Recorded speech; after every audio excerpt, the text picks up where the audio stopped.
The rate of fuel importation in Nigeria is becoming more worrisome. Well, in a recent report, the Nigerian National Petroleum Company Limited, NNPCL, confirmed that the federal government incurred a debt of 5.1 trillion naira in under-recovery and energy security expenses for fuel importation in 2023. It also added that a total of 9.38 trillion naira debt was incurred by the federal government for fuel imports in the same year. Well, this is as fuel queues linger in the country due to insufficient supply. Well, how long before the giant of Africa live up to expectation in fuel production? BK, I'll start with you on that question. Well, it's a matter of deep regret that we had leaders who found it so convenient to be importing petroleum products rather than allow for domestic refining.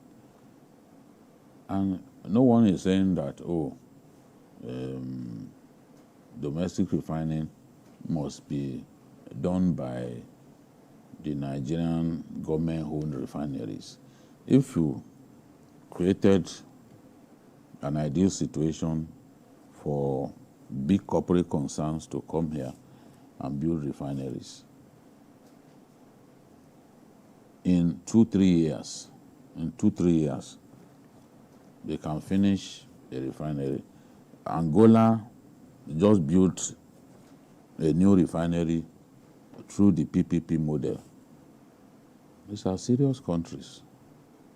Because it was convenient to import petroleum products and steal a lot of money through that. For years, successive governments neglected our refineries. They were not committed to fixing those refineries. They were not committed to building new ones. Because what is the big deal in even building? Between the time Obasanjo was president, those 8 years, if he wanted to build 3 refineries, he could have finished 3 refineries. And we had money that we could have used to build refineries. We had a level of prosperity to the point that we even returned, we even paid our creditors off, So we are paying for the bad choices that our leaders made.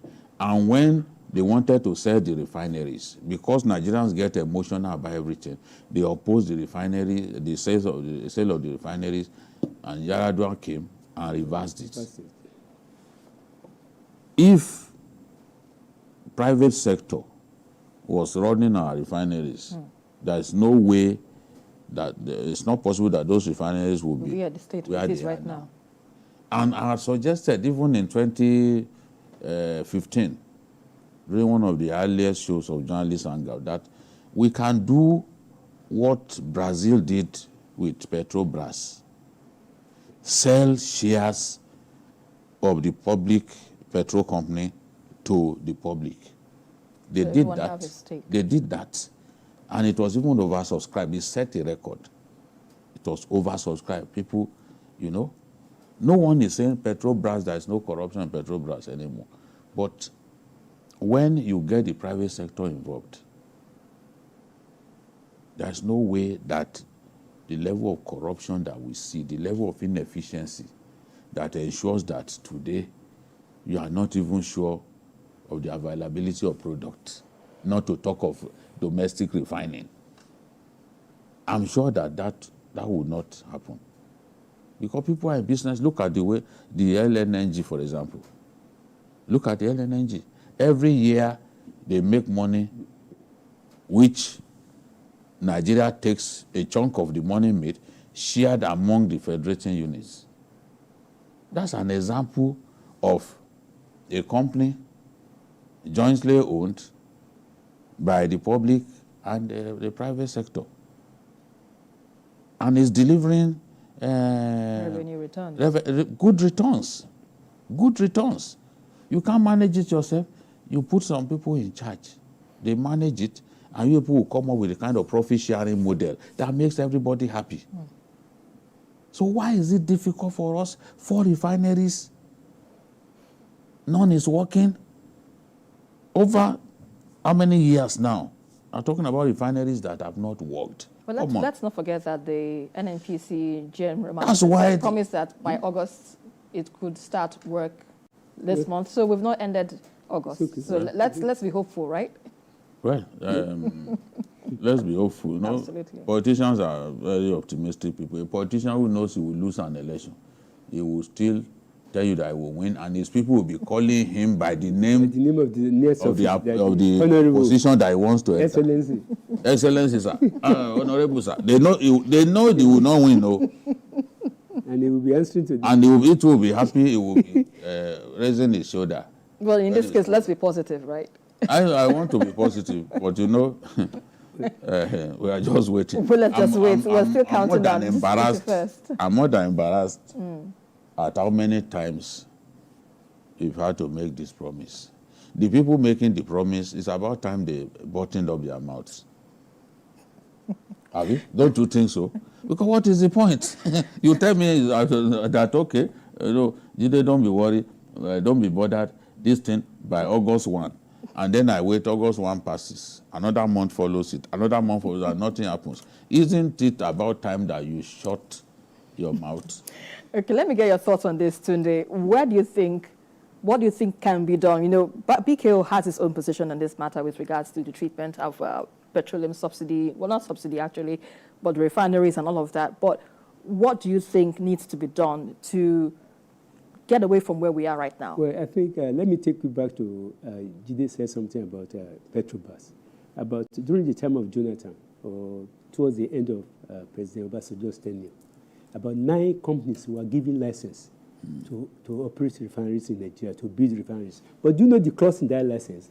While they were giving that license, there was also a provision that they can be importing fuel pending the time they will complete their refinery. As we speak today, none of them has built a single refinery because it is more profitable to import, looking at the Nigerian system. So if we give out license to 9 companies, and after 15 years, none of them is able to build a single refinery, then what is wrong with us as a company? So systemic corruption is our problem in this country.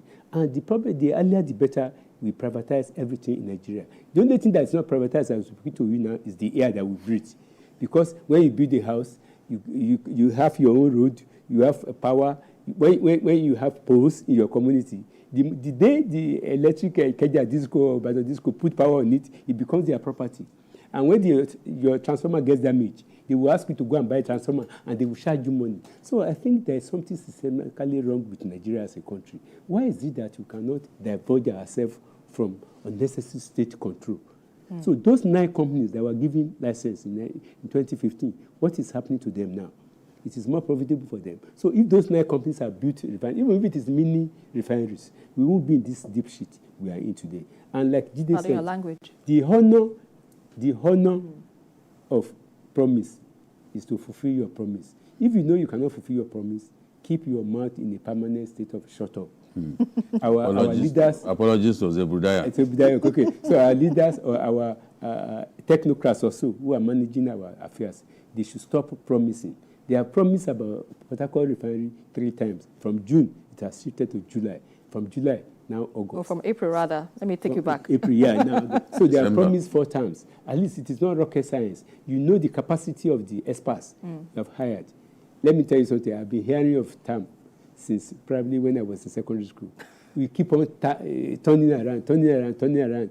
One would have expected that they would have removed all the old parts and start a new refinery. So for us now, the best thing for us is to diversify and sort of hand over all these commanding heights of our economy to private people to run it as a business. Right, and that's where we have to leave it. To stop monopoly in whatever guise. Right, and that's where we have to leave it, gentlemen. Thank you so much for your thoughts on this crucial topics we've had so far. Tunde Abaton and Babajide Kolade Otitoju. Thank you so much, sirs, for your insights. Well, that's about it, folks, on today's edition of Journalist Hangout. Join us again tomorrow for another episode of the show. You can also watch a repeat broadcast of it tonight at 11. Join us again on Sunday from 1:30 to 3:30 p.m. We are also on YouTube at youtube.com/TVC News Nigeria. I am Esther Makwariola. Bye for now, and God bless Nigeria.